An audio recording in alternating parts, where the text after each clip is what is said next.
श्री स्वामी समर्थ सर्वांना.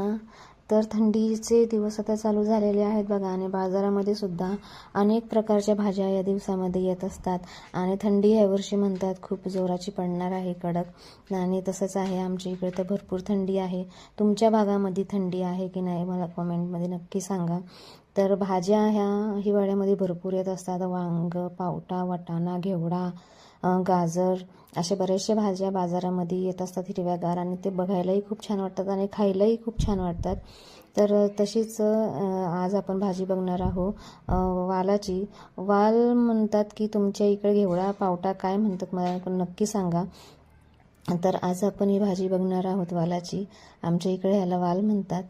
तर वालाची भाजी आपण बघणार आहोत. त्यासाठी मी काय केलं आहे, आधी कढईमध्ये तेल टाकून घेतलं आणि त्याच्यामध्ये कांदा टाकला. कांदा टाकल्याच्या नंतर बघा, आलं लसूण पेस्ट टाकायची होती, पण माझ्या ते लक्षात राहिलं नाही, मी नंतर टाकलं. तुम्ही आधी टाका. आणि त्याच्यानंतर वाल मी तेलामध्ये 4 ते 5 मिनटं चांगलं परतून घेतलं आहे. त्याच्यातलं पाणी कमी होतपर्यंत चांगलं त्याला परतून घेतलं. आणि परतल्याच्यानंतर मी सगळे मसाले घातलेत.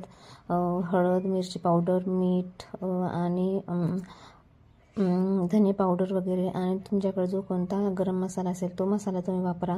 आणि त्याच्यानंतर सगळं मिक्स करून घेतलं आहे. आणि नंतर टोमॅटो टाकलेला आहे.